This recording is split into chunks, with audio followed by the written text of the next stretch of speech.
Bom, galera, vamos iniciar aí uma grande área da biologia que é a chamada ecologia, tá certo? Que representa aí a área da biologia que necessita de um grande conhecimento em outras áreas como botânica, zoologia, fisiologia, citologia, ou seja, ela termina aí reunindo a evolução também, reunindo todas as outras, todos os outros ramos da biologia que são necessários para a compreensão dessa grande área. Esse termo ecologia, ele foi criado aí pelo alemão Ernst Haeckel em 1895 e ele utilizou aí dois radicais gregos. Esse eco vem de oikos, que significa casa, e logos, que significa estudo, ou seja, seria o estudo da nossa casa, tá bom? Bom, é claro que nós temos um conceito mais elaborado para isso, ou seja, a ecologia é o estudo do relacionamento entre os seres vivos e destes com o meio ambiente, tá bom? Então vocês podem encontrar aí sub-áreas da ecologia com termos bem parecidos. Por exemplo, a ecobiose, ela é a parte da ecologia que vai estudar as relações entre os seres vivos e o meio ambiente, beleza? Ou seja, ela é uma sub-área da ecologia. A alelobiose, ela vai estudar só as relações entre os seres vivos, beleza? Então essas duas aqui, elas compõem a ecologia. A alelobiose, ela é dividida em cenobiose e aloiobiose. A cenobiose, ela vai estudar as relações entre os indivíduos da mesma espécie, ou seja, dentro ali da população. Já a aloiobiose, ela vai estudar as relações entre os indivíduos de diferentes espécies, ou seja, das comunidades. Bom,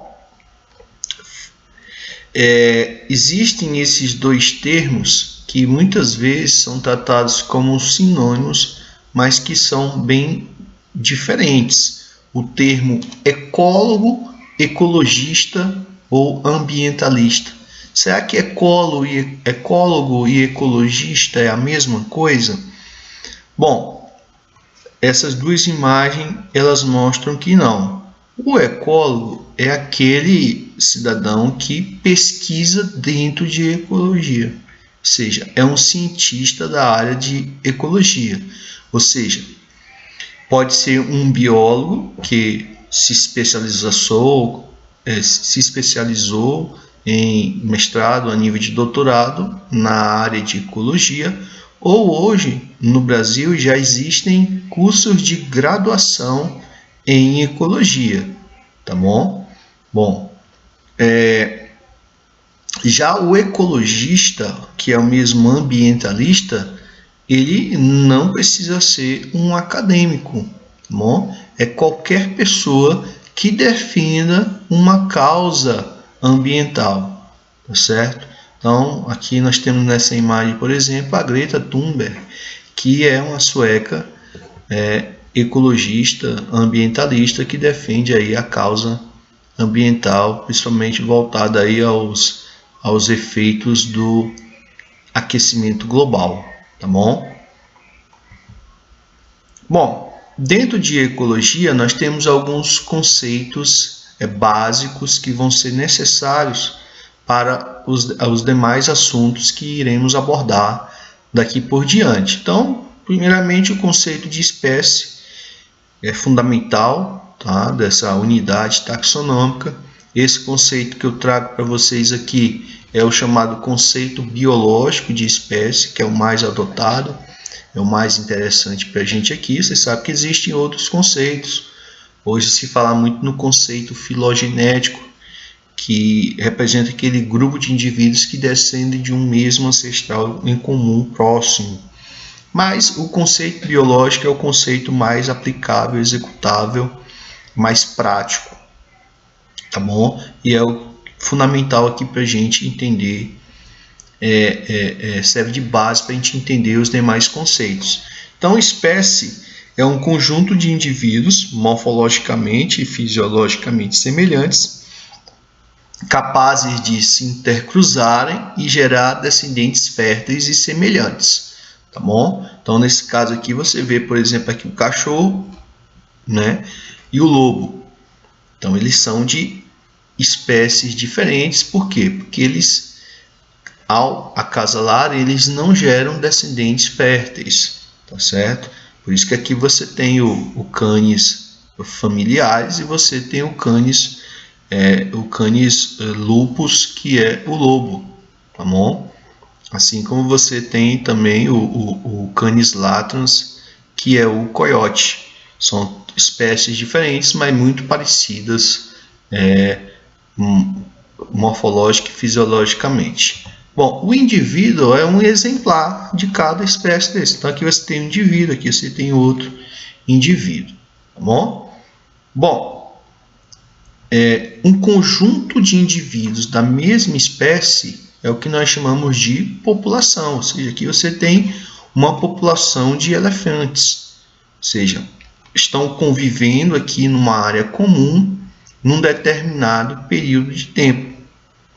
Se você se eles não tiverem na mesma área geográfica, aí já são populações diferentes. Um conjunto de indivíduos de espécies diferentes vão formar o que nós chamamos de comunidade ou biocinose, tá certo?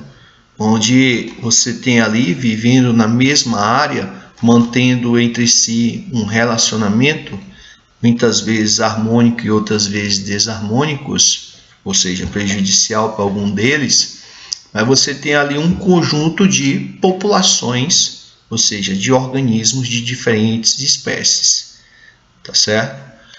Bom, continuando aí, outros dois termos que aparecem muito dentro de ecologia, que é fatores bióticos e fatores abióticos.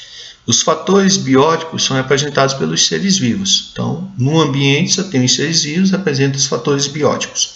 O que não é vivo, os fatores não vivos, são chamados de abióticos, ou seja, os fenômenos físico-químicos do ambiente. Então, no ambiente, por exemplo, você tem aqui os componentes bióticos, ou seja, os seres vivos, as plantas, as algas, os animais, herbívoros, carnívoros, os fungos, como você tem os fatores abióticos, como o calor, a energia térmica, os gases, a água, minerais, o sol, a radiação solar, tá? Os ciclos dos nutrientes, a temperatura, a umidade, pH, ou seja, esses fatores físico-químicos do ambiente são chamados fatores abióticos.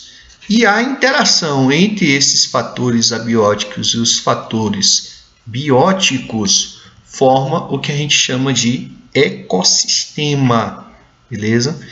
Que representa aí um conjunto de comunidades, você pode conceituar assim de forma mais simplória, ou conjunto de elementos bióticos e abióticos de uma determinada área que trocam entre si influências notáveis, com transferência de matéria e energia, visando aí um equilíbrio estável. Então, nessa imagem aqui, você tem aqui o indivíduo aqui, os mergulhadores visitando o ecossistema de um recife de corais, tá certo? E isso nos leva, por exemplo, a maior formação de recife que existe é a chamada Grande Barreira de Corais, que fica na Austrália. Tem cerca de 2.000 quilômetros de extensão, tá bom? Podendo ser vista, inclusive nessa imagem aí, ser vista lá da Estação Espacial Internacional, tá certo? Essa grande barreira de corais, ela representa aí o o segundo local do mundo em termos de biodiversidade, maior biodiversidade, perdendo aí para as florestas tropicais como a floresta amazônica, tá certo? Então não é pouca coisa para a ecologia essa barreira de corais, tá? No detalhe aqui você tem um sobrevoo feito nessa região da Grande Barreira de Corais na Austrália, inclusive é muito visitada aí por turistas do mundo inteiro que vêm observar aí essas piscinas naturais, por exemplo, que se formam aí na região. E isso, pessoal, tem 2.000 quilômetros de extensão, em alguns locais em termos de largura chega a 700 quilômetros de largura.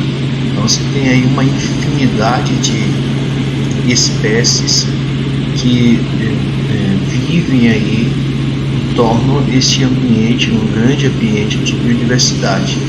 Vem sofrendo muito agora com a questão aí dos efeitos do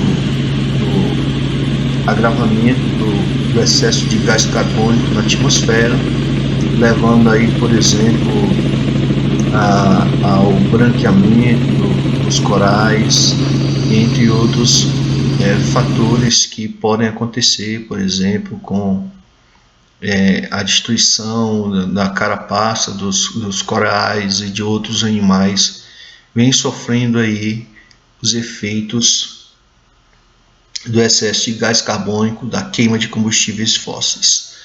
Bom, os ecossistemas eles podem ser naturais, tá certo? Ou seja, como os desertos, os bosques, os oceanos, a gente vai ver aqui vários tipos de ecossistemas, ou eles podem ser artificiais, ou seja, com intervenção aí, criação do homem, como, por exemplo, açudes, represas, as plantações, né? Hoje boa parte dos ecossistemas naturais foram substituídas por plantações. Os aquários representam aqui nesse caso microecossistemas chamados aí de artificiais, ok? Bom, o conjunto de todos os ecossistemas do planeta forma o que nós chamamos de biosfera, tá certo? Que é a camada onde nós encontramos os seres vivos. Ou seja, você tem muitas esferas no planeta. Nós temos a atmosfera, que representa a camada dos gases. Você tem a hidrosfera, que representa aí a camada ocupada pelas águas. Você tem a litosfera, que representa aí a camada das rochas, tá bom? E você tem a biosfera, que é a camada da vida, ou seja, onde nós encontramos aí seres vivos. E essa biosfera, ela vai desde o ponto mais alto da superfície da Terra.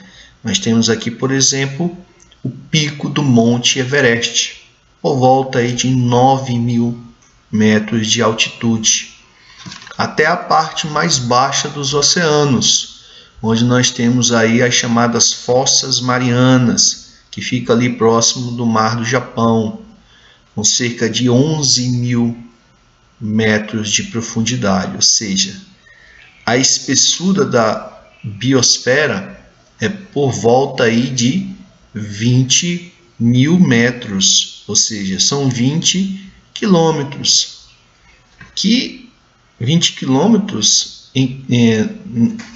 percorrendo 20 quilômetros na horizontal, não faz diferença assim. Se eu sair daqui onde eu estou para qualquer ponto a 20 quilômetros, praticamente eu vou encontrar as mesmas condições ambientais.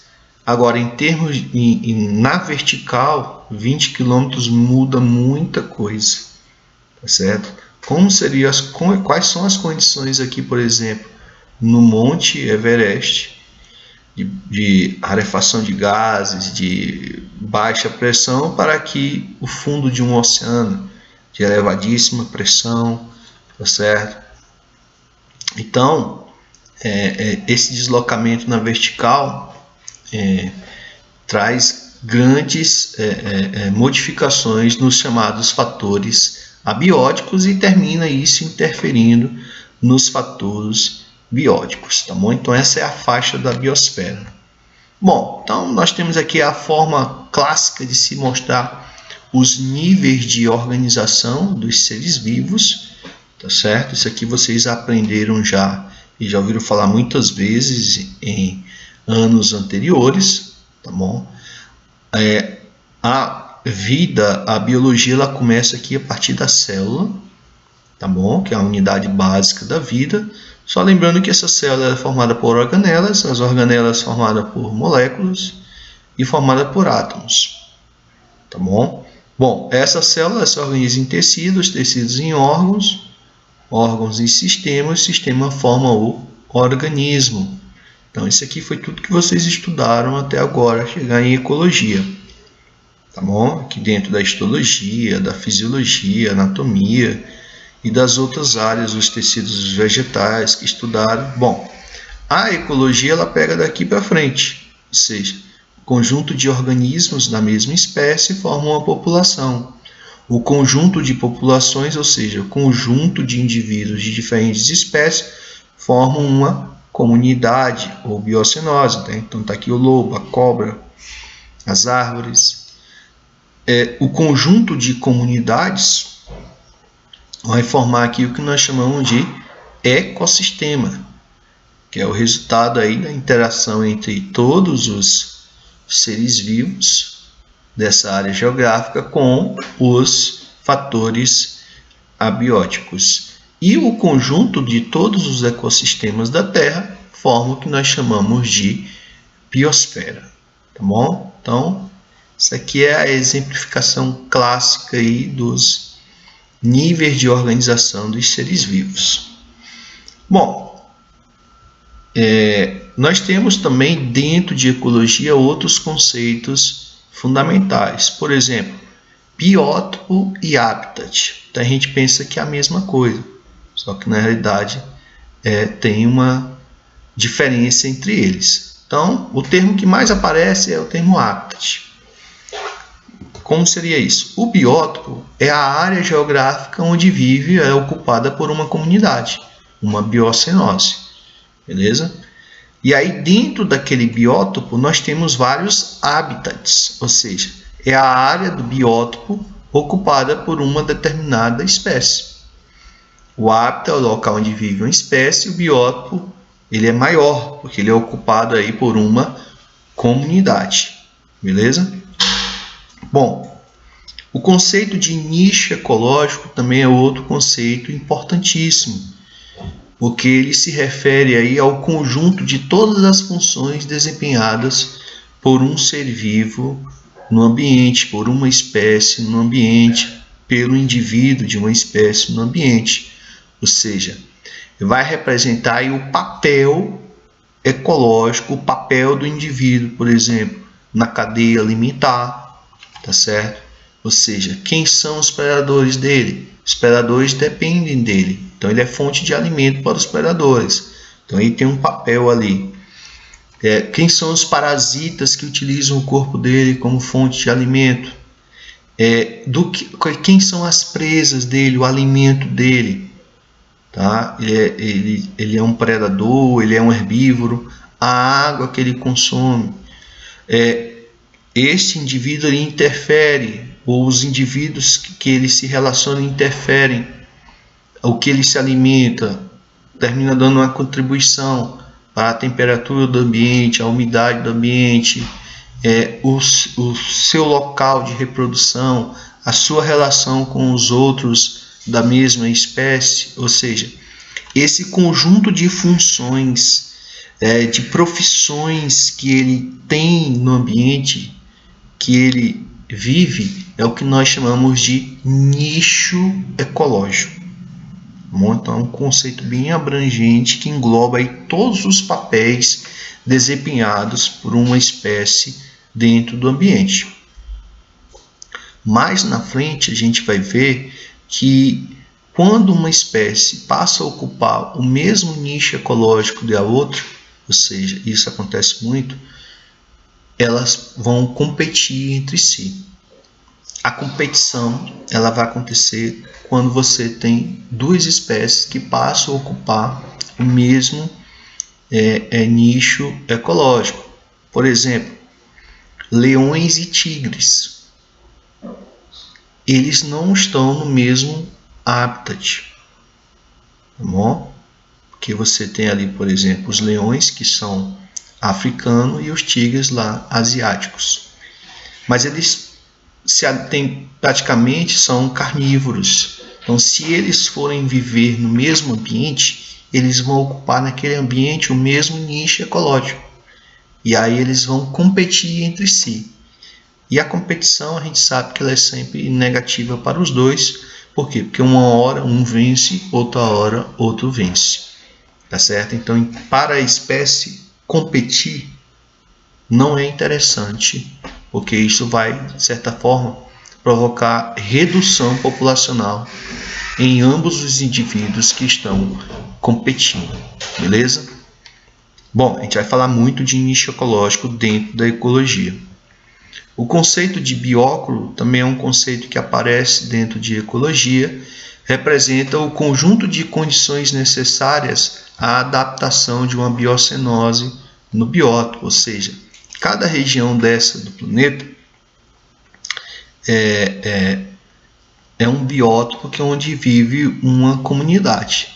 E esse biótopo ele tem algumas condições de diferenças de temperatura, de umidade, ou seja, diferença nos fatores ambientais. Isso tanto nos ambientes terrestres quanto nos ambientes aquáticos, beleza? Então tem áreas dos mares que são mais quentes, mais frias, áreas mais concentradas em sais, outras áreas menos concentradas. Nos ambientes terrestres, né, você vê aqui, por exemplo, tem regiões que praticamente não tem vegetação, são os desertos. Então, para viver num deserto, existe um conjunto de adaptações necessárias para viver. Por exemplo, para plantas, poupar água. Então, muitas vezes essas plantas têm caules suculentos, não há presença de folhas, tá? Elas estão adaptadas ali ao seu metabolismo, ele perder menos água. Já as plantas de ambientes tropicais, elas têm também algumas adaptações necessárias, por exemplo, ter folhas grandes para ajudar ali na competição e captar mais luz. Tá bom? Então, esse conjunto de condições necessárias, de adaptações necessárias para uma planta, por exemplo, ou um animal sobreviver no ambiente de manguezal, nós chamamos isso de biócoro, beleza? Bom, outro conceito aí que nós vamos falar muito dentro de ecologia é o conceito de biomas, que representam aí grandes ecossistemas que tem fauna e flora característica, tá certo? Ou seja, é um conjunto de vida, flora e fauna constituído pelo agrupamento de tipos de vegetação em escala regional com condições geoclimáticas semelhantes e história compartilhada de mudanças, o que resulta em uma diversidade biológica própria. E aqui nós temos os principais biomas brasileiros, como a floresta amazônica, a caatinga, que é um único bioma exclusivo brasileiro, só no mundo inteiro só ocorre aqui, que é o ambiente de caatinga, os cerrados, os manguezais, os pampas, o Pantanal, tá bom? Outros biomas que nós vamos ver como a mata dos cocais, tá? A mata atlântica, a mata das araucárias. Na realidade, quando a gente for descrever os biomas, a gente vai ver que o mapa do Ministério da Agricultura e Pecuária ele considera que no Brasil existem aí, em relação aos biomas, eles consideram a floresta amazônica, a caatinga, o cerrado, consideram os pampas gaúcho, o Pantanal e a Mata Atlântica. São os 6 grandes biomas, 6 biomas. E aí você tem, vamos supor assim, microbiomas, por exemplo, na região costeira, que são os manguezais, as restingas. Você tem, dentro da Mata Atlântica, você tem a Mata das Araucárias, que está dentro da Mata Atlântica, e você tem os cocais, que ali estão dentro do que eles consideram como cerrado. Tá bom? Então, existem esses biomas que, apesar de não serem considerados pelo Ministério como um grande bioma, mas são estudados também pela gente. A gente vai falar muito aqui sobre eles, beleza? Bom, então o bioma é isso, né? É um grande ecossistema, resumidamente, com fauna e flora característica. Tá? Então, quando eu falo, por exemplo, aqui de floresta amazônica, eu falo das plantas grandes, com folhas grandes. Quando eu falo na caatinga, a questão das plantas, os cactos, plantas adaptadas a ambientes secos, que não chove muito. Quando eu falo aqui da região dos manguezais, plantas com aquelas raízes pneumatófilas, raízes escoras, os animais com glândulas que liberam sal, assim como nas folhas dessas plantas também. Ou seja, para viver nesse tipo de ambiente, ela tem, tanto plantas e animais, tem um conjunto de adaptações necessárias a viver nesse tipo de ambiente. Bom, o ecótono representa a área de transição entre biomas. Tá bom? Então, nessa imagem aqui, por exemplo, você tem aqui elementos de savana e você tem elementos de floresta. Então, aqui é uma área de transição entre biomas. Tá bom? Por exemplo, na região africana, onde nós temos essas savanas, o Cerrado também é considerado uma savana brasileira. Então, você tem essas áreas de transição que nós chamamos de ecótono. E o Piauí é até considerado um grande ecótono. Por quê? Porque no Piauí você tem aí várias regiões de transição entre biomas. Você tem lá, chegando do sul do Piauí, chegando ali os cerrados. Na região do Pernambuco e Ceará, vem chegando aqui a caatinga. Você tem os cocais maranhenses chegando no Piauí, tá bom? E você tem no litoral a vegetação litorânea com manguezais e restingas, ou seja, você tem aí o Piauí, várias áreas de transições de biomas brasileiros. Por isso que o Piauí é considerado aí uma grande zona ecotonal, beleza? Bom, e finalizando aí, nós temos os conceitos também de biotas, que representam os seres vivos que compõem um ecossistema. E aí nós temos 3 tipos básicos de biotas, que são a biota dos produtores, representadas aí pelos seres autótrofos, plantas, algas, bactérias que fazem fotossíntese, bactérias que fazem quimiossíntese e as cianobactérias. Você tem aqui os consumidores, representados pelos seres heterótrofos, como os animais, por exemplo, e os decompositores, que também são consumidores, representados no caso pelas bactérias e os fungos. Então, esse termo produtor, consumidor, decompositor, extremamente necessário. O que é autótrofo, que é um ser heterótrofo, necessário para o nosso próximo tema, que será o estudo das cadeias alimentares. Beleza, pessoal? Então, aí são alguns conceitos para vocês montarem o seu vocabuláriozinho próprio aí, que vão ser necessários para o avanço dentro dessa ciência chamada de ecologia. Então, um grande abraço e até a próxima. Tchau!